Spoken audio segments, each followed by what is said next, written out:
నాగర్ కర్నూలు జిల్లా బల్మూరు మండలంలో బలవంత భూసేకరణను ఆపాలని భూ నిర్వాసితులు గ్రామసభను బహిష్కరించారు. కోర్టు నుంచి స్టే తెచ్చి ప్రాజెక్టు స్పెషల్ అధికారి అడిషనల్ కలెక్టర్ పద్మారెడ్డికి అందించారు. రైతుల అంగీకారం లేకుండా, రైతులకు సమాచారం ఇవ్వకుండా గ్రామసభ ఎలా నిర్వహిస్తారని గ్రామస్తులు ఆగ్రహం వ్యక్తం చేస్తున్నారు. గ్రామసభను బహిష్కరించి కొంతసేపు నిరసన తెలిపారు. గ్రామ సర్పంచ్ మరియు భూ నిర్వాసితులు రైతులకు సమాచారం ఇవ్వకుండా భూసేకరణ ఎలా నిర్వహిస్తారని అధికారులను భూ నిర్వాసితులు నిలదీశారు.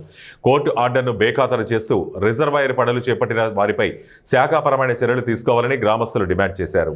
రాజకీయ నాయకుల యొక్క స్వలాభాల కోసం, అందులో ఉన్న కమిషన్ల కోసమే ఈ ప్రాజెక్ట్ ని ముందుకు తీసుకొస్తున్నారు. ప్రజాస్వామ్య ప్రభుత్వంలో ప్రజల మద్దతు తీసుకోవట్లేదు, ప్రజాభిప్రాయ సేకరణ తీసుకోవట్లేదు. మొత్తం రాజ్యాంగాన్ని ఉల్లంఘిస్తున్నారు. వీళ్ళు చట్టాలని, మానవ హక్కులు, మాకున్న హక్కులుగా భంగం కలిగిస్తున్నారు. ఏదైనా గట్టిగా మాట్లాడితే కేసులు చేస్తున్నారు తీసుకుపోయి వాళ్ళు. వీళ్ళ ఇష్టాతి రీతిగా కాకుండా ప్రజాస్వామ్య బద్దంగా ప్రజల యొక్క అభిప్రాయాలు కనుక్కొని ఇక్కడ రిజర్వాయర్ అవసరమే లేదు నన్ను అడిగితే. ఎందుకంటే ఇక్కడ ఫారెస్ట్, నల్లమల్ల ఫారెస్ట్ దగ్గర ఉంది. నల్లమల్ల ఫారెస్ట్ కు 1 కిలోమీటర్ దూరంలో ఉంటాం, లేదా అక్కడ 100 మీటర్లు ఉంది అంతే. 100 మీటర్ల దూరంలో వేస్తే ఇప్పటికి దాదాపు ఒక 600 కిలోమీటర్ల దగ్గర 600 మీటర్లు ఉంటుంది. అడవి నుంచి వచ్చే వాటర్ మొత్తం ఇక్కడికే వస్తుంది.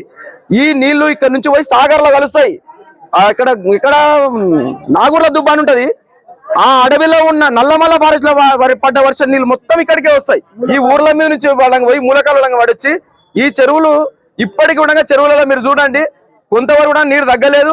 2 పంటలు పుష్కలంగా వండే ఇలాంటి ప్రకృతిని మీరు నాశనం చేయాలని తలుచుకున్నారు.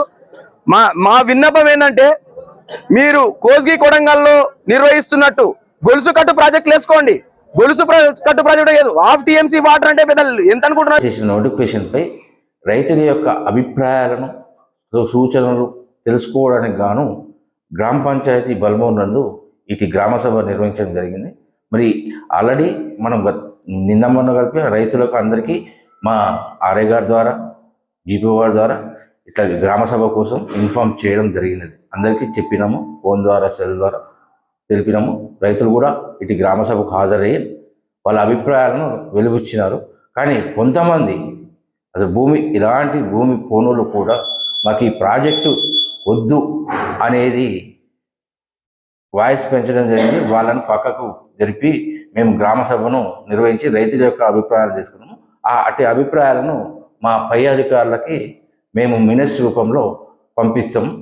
ఈ 52 ఎకరాలకు మేము ఫీల్డ్లో రైతు వారిగా కూడా సర్వే చేసి, ఆ సర్వే నెంబర్లో ఆయనకు ఎంత ఉన్నది, ఎంత పోతున్నది, దానిలో బోర్లు, బావులు ఏమైనా ఉన్నాయా, ఎంజాయ్మెంట్ సర్వే చేసి